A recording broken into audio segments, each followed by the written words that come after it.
MyEduLife is a combination of people and services that facilitate operations within an educational organization.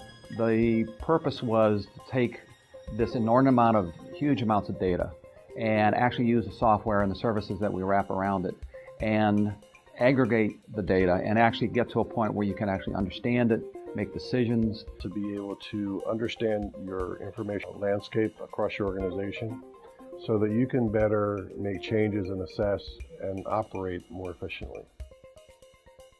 Having had, probably 20 to 30 years experience in this discipline, there's not an organization that isn't having issues with the growth of data. They ignore it because it's not an operational imperative to have data governance. And that's because each department is then responsible for the data within their particular department. If you do not take advantage of the data that you currently own or have access to, you would be basically competing with organizations that are. And I could give and provide examples of universities that have lost market share, that are losing ground to those universities that are actively manipulating and using their data in a positive way with MyEduLife. Each department is charged with a certain task or certain responsibilities.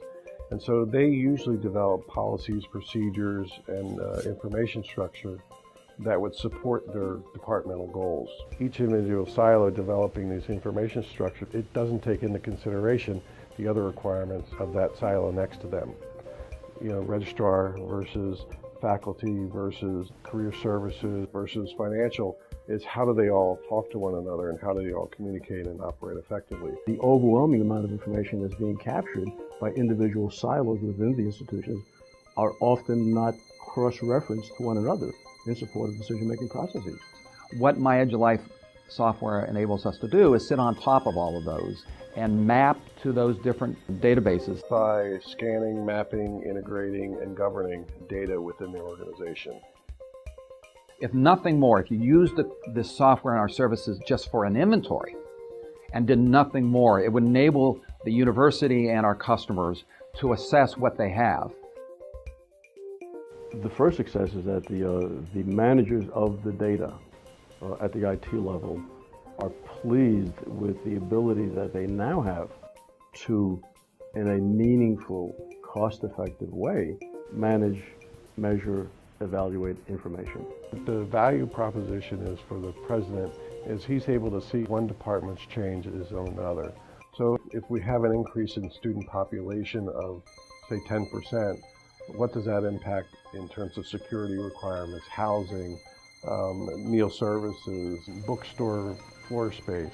What the software is able to do then is to constantly monitor the changes across the organization after you've done that operation, so that becomes much less manually intensive. What we're finding is most of the universities are trying to deal with everything from the career side to retention in particular. We are working with some universities where they're trying to retain students in this time during the recession and are finding that through the use of the software that we have and the services that you can identify the students, how well they're doing, actually do predictive analysis, especially for online universities in particular. Retaining students is a big deal. So we can actually analyze usage, how well the student is doing, how well the coursework, and trending analysis from that perspective. With manageable, clean, efficient data, the limited number of career counselors that can be made available to service a student population of anywhere from 12 to 16,000 students would be enhanced because they would have effective data. We can go into the existing alumni databases and any data that currently exists for graduates and actually manipulate that data in a way that you can actually focus on that for not only approaching them, but also from attracting funds. A lot of organizations now, especially the for-profit universities, are under a significant amount of pressure to show that the students, number one, are actually graduating. Number two, because of the loans that they're taking out, especially federal loans that they're taking out, they're all, by the way, that these students are also getting jobs. So we are able to help and provide content specifically around the data that they have. We found that the software itself, if you save anywhere from 5 to 10 students, it'll pay for itself. And if you look at the large public universities, even the small private universities, obviously that return on investment is rather significant. If you look at the career and also the alumni side, can actually generate a return that's positive within a 3 to 6 month period. Take the fact that it's low overhead from a technical standpoint, low overhead for training, and the efficiency that it has, it really proves that the return on investment is rather significant.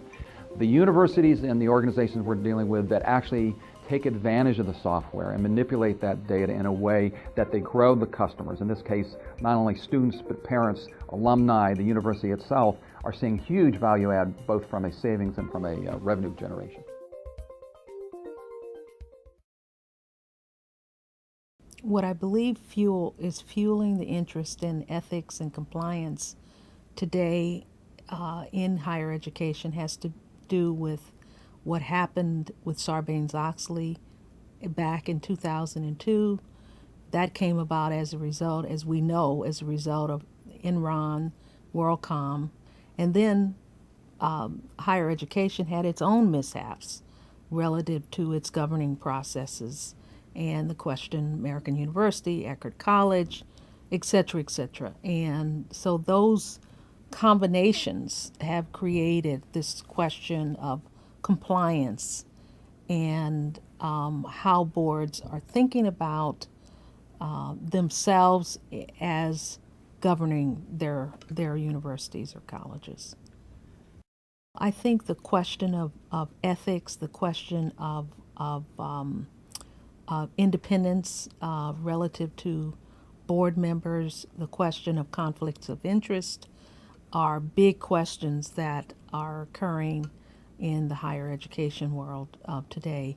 You think of a small college in a small town and its board members made up of folks from the local community, and the question of potential conflicts, particularly if they're business people doing business with the university or the college, and you have to ask how is that being governed, how is that being managed to ensure there's independence relative to the decisions that ultimately that college makes in terms of procurement or other operational issues within the college.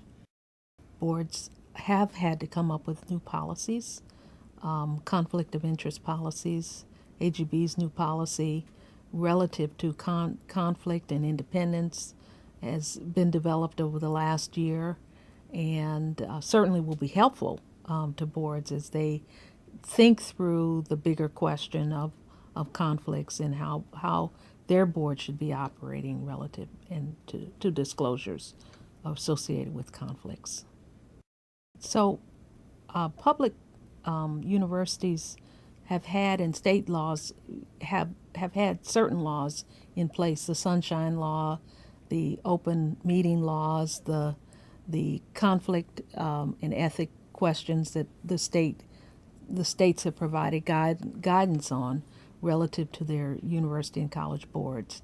So they have probably in many ways are ahead of private institutions who've not had to face some of the questions that certainly state laws have now required. In the private institutions, I feel like they have just begun to ask the question of conflict. And of course, the disclosures that are now required on the 990 really have forced those questions in many regards with private institutions. When the 990 form was created, it was really started as a tax requirement through the tax codes. But the 990 came into effect to promote full disclosure of any conflicts relative to boards, accountabilities, descriptions of how the board and the college itself was managing itself relative to any aspect of the operations of the college, including compensation.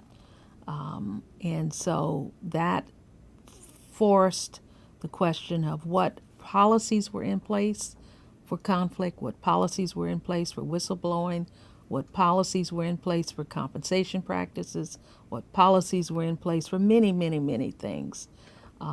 It's a huge document that requires a lot of work on the part of the institution. But in answering the questions on the 990, forced the college to have to examine its policies and practices. Board members are required to sign off on it. So typically, the 990 is developed through the audit committee or the finance committee, but all board members, presumably have reviewed it. And as I said, it's channeled by the audit committee, but it is a full board requirement.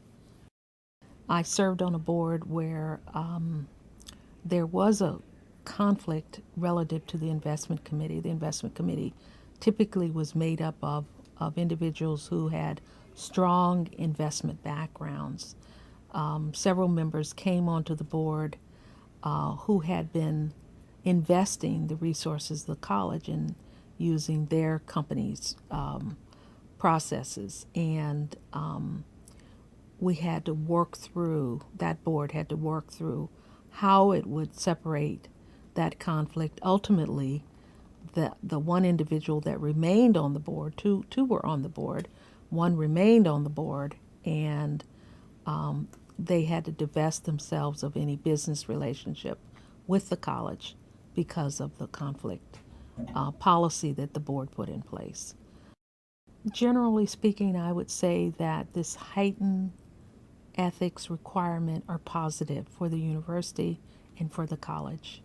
I think it raises the bar in terms of how you have a conversation with a board member as they're coming on as a new board member for what your expectations are about, one, their behavior, but also how they would conduct themselves as a member of that board.